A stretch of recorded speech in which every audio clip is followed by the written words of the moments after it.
Hi, hello, happy Sabbath, and Shabbat Shalom. While I do not know exactly why this area under here is dying, whether it's because of mold, because of dryness, because of heat, it's not the vines dying, because the vines growing out are growing like gangbusters. But in the middle, either there's not enough light, there's too much moisture, I don't know. But some of the inner leaves are shriveling, and it could just be that it's natural to do that. I genuinely don't have enough experience with cucumbers. Now, this thing has been making some good cucumbers. Here's one I need to pick today. And it's starting to get along pretty good. And I got other cucumbers set in various states of pollination.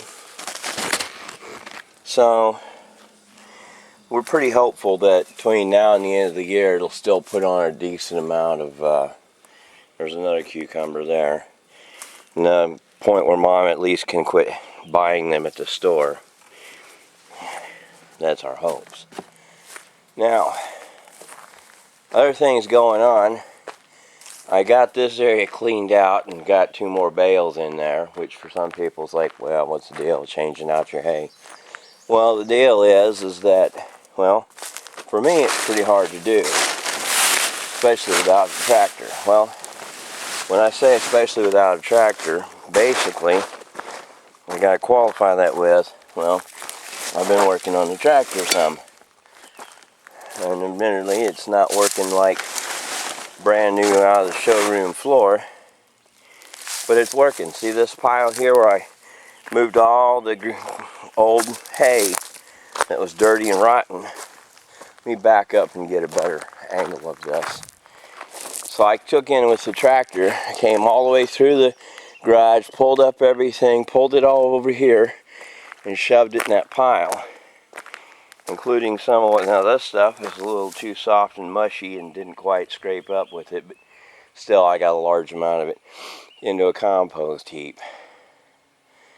So for the real practical purposes of things, I made a big difference for our sakes overall. Almost every flower on the property, except maybe black-eyed Susans, some of the yellow cone flowers, and the Queen Anne's lace, pretty much done their thing. The goat's been in here chewing the tops off of those yucca plants. It's probably actually better for them. A little pruning might stir them up to bloom some.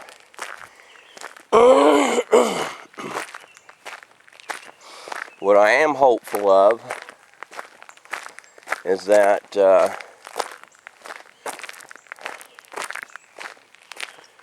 these gladiolas will bloom this year, especially since brand new gladiolas popped up that we didn't ever see before.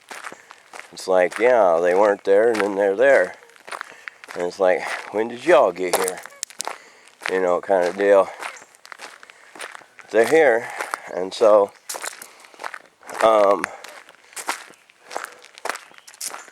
again, to reiterate to anybody who might be wondering, I intentionally decided to not harvest all the horse mint this year for 2 reasons. 1, I'm not prepared to harvest it right, and 2, I'm not set up to use it very well either. Either use it or harvest it. You might as well just let it stay out in the field and make certain it gets all seeding in. So let's go over here and see if there's any chance that any of these gladiolas have decided to flower or not, or in mid-July. They look pretty happy overall, but they don't look like they're going to put on flower stem. So whatever they're going to do, see, the horse mint looks really beautiful, healthy, vibrant, lush, everything. But again, I'm just going to go ahead and let it go to seed and make seed. This gladiola, wherever it's at over here, is alive. A little pale at the bottom, but it's alive. One over here, one's over here, plural. Not for sure. No. Either I got a lot more gladiolas here than I'm counting, or there's grasses that I've been mistaken for gladiolas, or the other gladiolas didn't make it, or whatever. I don't know. There was some little spindly ones in here somewhere. And I can't pick them out of the crowd now. So, bummer. However that happens, or doesn't happen. So again, very few flowers this part of the year. They were out in force. They've come and gone as far as the coneflowers. They did their thing. These other sunflowers are kind of coming up a little bit because the boys have gone into rut and they've decided to stay hanging around the females more. And so they haven't been out here destroying everything. Plus they've gotten their fill of so many different kinds of foods that they probably decided to get finicky. And hey, that's fine with me.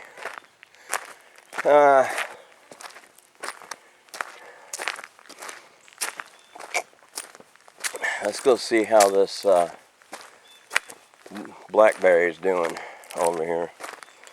Now, since we're supposed to be getting a bath according to the weather forecast tonight, anything that was lacking in moisture should not be lacking in moisture. Oh, there's a poppy. Yeah, there's a poppy there. And there ain't many poppies out either.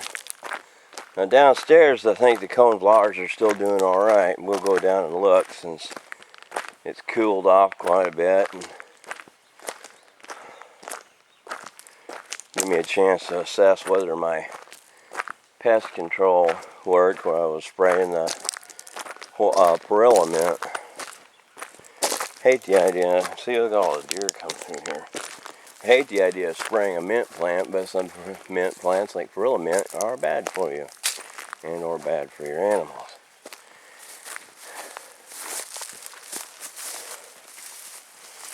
Alright, so we put a cage over it to keep hopefully things from eating the leaves off of it. Okay, it's got a new stem and another new stem, so I'm very happy. Worried this thing wouldn't make it, but it seems to be doing alright. Again, I've got it under there just so things won't eat it. I don't know if something really determined to get it would just knock that basket off of it and go right at it because it ain't pinned to the ground or anything. That mustard plant, again, I call it that because it kind of tastes like mustard when you cook it. It has to be a close relative. Anyhow, its basket is on with rebar. So, while I'm not saying a goat couldn't pull it off, they just have to go to a lot more work to do so. Now, I don't know if there's any passion fruit flowers down here or not. So it seems between the power line people and the goats and the deer, they end up eating them. So here's a few of the yellow cone flowers down in here. They're doing all right. I do see a passion flower right here.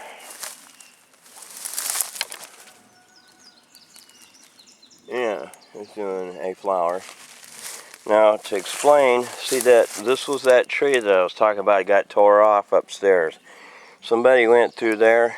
It wasn't that chewed up, I'll admit. It was kind of got chewed up when I dragged it down here, but some of the gouges and like that right there, that happened when somebody crashed into it. They ran into the thing and knocked it out of the ground. Whatever reason, they decided they didn't like it anymore, I guess. Or they just don't know how to drive. Anyhow, so that being what it is, that way people wonder, you know, it's like, man, what happened to that tree, huh? Got hit pretty hard by something big. Makes me think of a dump truck, something that had a big steel heavy box on the top and back of it that would hit with some force. But then it had some kind of weird piece of plastic on it in the pile of something that broke on impact that did not look like parts of a truck. And it looked like potentially things carried. Well, unfortunately, it looks like I still have more Perilla Mint to spray. Yep, I got more Perilla Mint to do. So, bummer. Oh well, you end up having to go fight it, and as long as you can fight it all year round. And while I could revisit that garlic, I don't think it's going to look any better now that it's gone and done its thing. Something's chewed up. Oh, that might have been got some overspray on it. I noticed that poke looked a little bad, but it might have had some overspray from the weed killer on it. Now, for those wondering, I don't spray weed killer anywhere I'm actually raising a garden.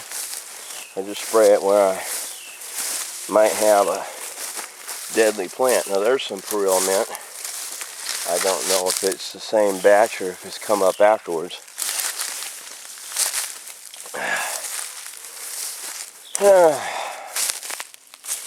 Okay, well, it would appear that either something ate all the fruit off of this elderberry or all the flowers didn't set fruit except for these over here.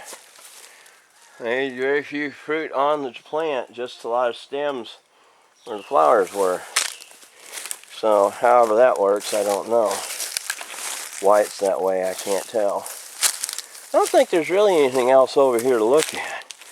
There were some, of course, more passion vines over here, but usually they get their flowers nipped off or their fruits devoured before you ever get a chance to harvest any of them. And so, there's a flower. That's pretty much, okay, and there's a flower right there.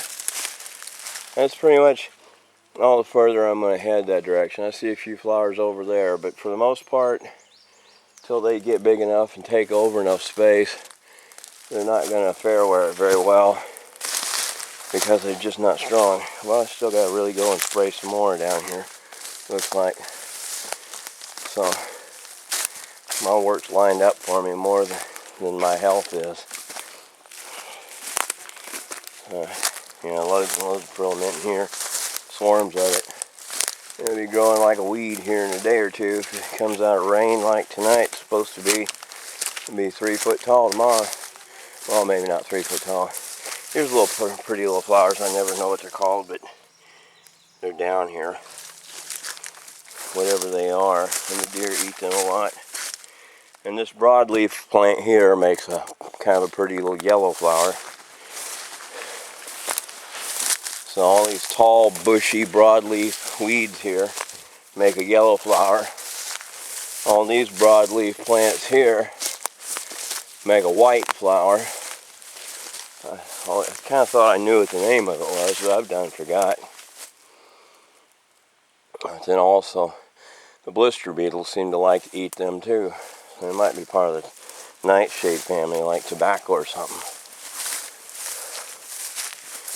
So, yeah, I forgot to show or even look at the pepper plants, but the last I saw they were really bright and happy and abundant. So next time you see them, unless something comes along and kills them off, they should be considerably larger.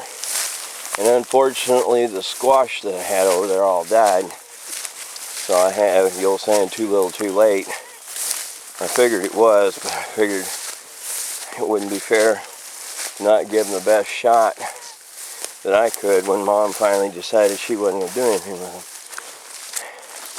She didn't do it so much out of deciding to neglect anything. She just couldn't handle the bug bites and the heat. These little mint plants here. This is a mint right here, and then of course this is a mint. I don't know what kind of mint. And then it's got morning glories growing on it. Some kind of morning glory. Got loads of plants around here that I couldn't tell you what they are except they're plants. So that's it. Not much happening this week, unfortunately, except I did work on the tractor some, and the work was pretty much just a case of cleaning the filter a second time, and kind of getting to know the system a little bit. Because one of the things I had to learn was I'm no longer able to get what you call straight weight oil, hydraulic oil. And since it's not straight weight hydraulic oil, something's happening to it, possibly reacting with water, that's causing it to polymerize into chains of yuck. Brown, ugly looking, looks like some kind of tiny parasite-like creature, a nematode. Now at this moment, that's the, well, right past it, that's the blade there, because I put the bale fork on it so I can move the hay that we were talking about earlier. So it's working, just not working perfectly. I still got a lot of work to do to it. And if anybody remembers, when I drove over something, got a hole in it. There's a boot in this thing. It's holding all the pressure. But it's probably leaking down some, looking at it. But that's alright. It's holding there for a reasonable period of time. Alright. Well, I'm kind of winded. I guess I can go back up here since I'm already up here. Look at those 2 pepper plants. I think I mentioned before, they tore up the branches on that tree. Well, that's one thing I got done. I got up here and pruned it. This tree's dead. It got an infection from apparently where they chewed on it, and it died right down to the root. This thing is still in pretty rough shape. However, I got over here a little while ago, and as you see, I cut back a bunch of the broken branches and stuff off of it. Probably got some more work to go. Now, one dead looking branch up there that's actually cut, so hopefully nothing on the tree is infected by anything at this point. I think I inhaled a gnat just now. Stupid little monsters. What few apples we have are not very many, and they're not very good quality, but maybe someday. Now, I was talking before about the verbena that likes to flower all year long under ideal circumstances. Well, apparently it's ideal enough. And I don't know what these are, but they came back. There's flowers over here that, not a lot of them, not enough to make a real flower garden. Once the irises go down for the year, this had a sharp stab on it, just poked me in the foot. Part of the apple tree. I think either it was probably on the extension cord when I dragged it. I don't know.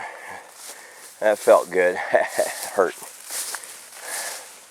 Anyhow, so everything is always in perpetual flux, and it's always different every year. So the boys actually keep this mowed a little bit. Well, we do a lot of damage to the stuff I want to keep. Pretty sure that plant's going to die this year, that blackberry. Pretty sure it's going to keel over.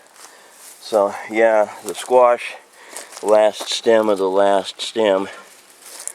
And then the peppers are happy growing. And then the tomatoes seem alright. They got a lot of flowers. Hopefully tonight in the cold weather, cold air and rain will pollinate a bunch of these flowers. And we'll have a bunch of tomatoes. So far the only one that has actually pollinated successfully that I've found is, I guess it's a cherry tomato. it's doing pretty good. Got a couple fruit on there that are showing signs of promise. But over in the overall, I need probably, well, more water and then more cool weather. So they say these things don't want to set fruit above 75 degrees Fahrenheit very much. So, yeah. All right. Well, again, this is about changes, not about everything. So it's probably already too long. So I will report with you again next Sabbath. Till then, shalom. Have a wonderful week.